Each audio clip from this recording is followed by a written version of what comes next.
Bridges is a research project funded by the Horizon 2020 program from the European Commission, and it aims to understand the causes and consequences of migration narratives in a context of increasing politicization and polarisation. The starting point of the Bridges project is that interpretations are what determine responses much more than raw facts.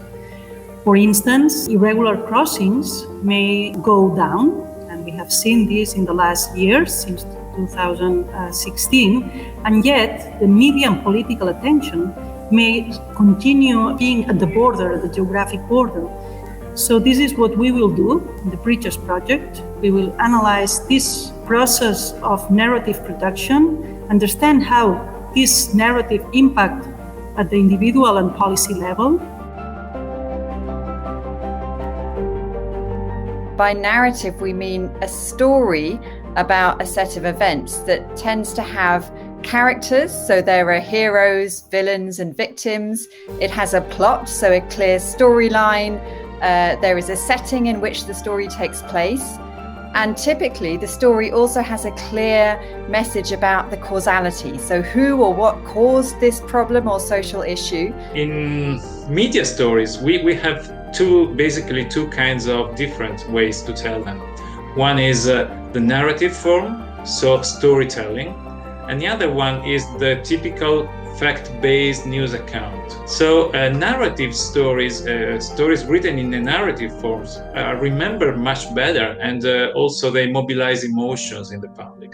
Narratives are a form of normative influence that shape our opinions and views about the world and individuals, and we rely on this knowledge that we acquire through narratives to construct our narratives. Okay, so this project has developed this terminology where we call individuals as narratively shaped shapers of narratives.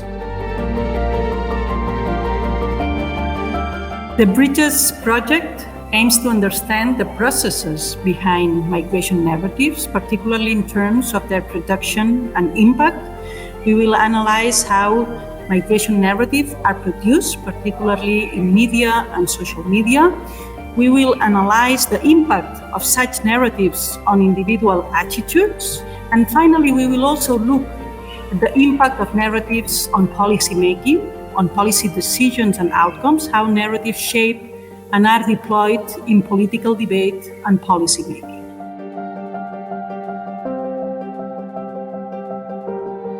Narratives have effects on people's attitudes, their beliefs, their intentions, and their behaviors through what in psychology we call narrative persuasion processes. And they've been linked to both positive and negative outcomes, such as support for controversial political figures and, policies, including conspiracy theories and fake news, the recruitment of terrorist groups sometimes, but of course they can also be used for positive outcomes like improving health and persuading people to, for instance, get vaccinated or support some social causes. Politicians themselves can also adapt, reshape, or even create their own narratives. So they're not just passively receiving narratives from the media, they also are quite active themselves in shaping narratives on migration, and then that in turn can get taken up in the media, so that it's a kind of two-way interaction. Actually, yes, there is a strong circularity because stories are repeated by opinion makers, institutions, politicians who select, emphasize, and simplify the many heterogeneous events of real life. These people in turn think that these stories, which they were the first to disseminate and interpret, are what people know about migration and integration. And so the moral judgments that can be drawn from these stories achieve the status of public opinion.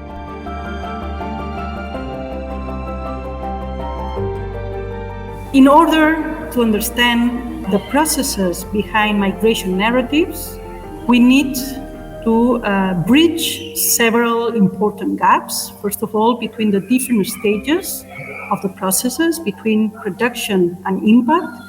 Second, between different disciplines. And we need as well to bridge the gap between research and practice. Citizens, civil society organizations, policymakers, media, cultural organizations, we will engage them from the beginning in order to fit our research, but also in order to share our research with them.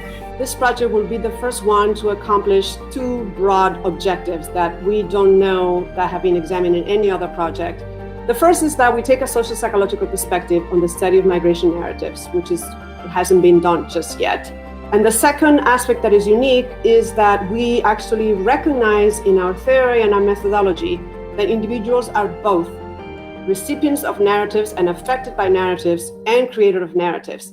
From the perspective of political science, I think there are really two main gaps that we would be very keen to fill in this project. So one of them is we know that media narratives and narratives derived from other sources influence political debate. But the causality, how that works in practice, the mechanisms are quite difficult to unpick and to understand. And I think the second thing that we want to do, which for me is perhaps the most important thing, is to work out if narratives, as we suspect, have become perhaps more dramatized, more polarizing, perhaps more simplistic. But Bridges is more than that. As I said, it's not only about bridging different disciplines, it's also about bridging research and practice, meaning that we aim as well not only to study these processes behind narratives, but also to shape or to have an influence, an impact on these processes, on these narratives. This is why we call the project Bridges Project, because the final aim of the project is precisely to build these bridges, and by building these bridges, go further into the analysis of this narrative production and reception processes.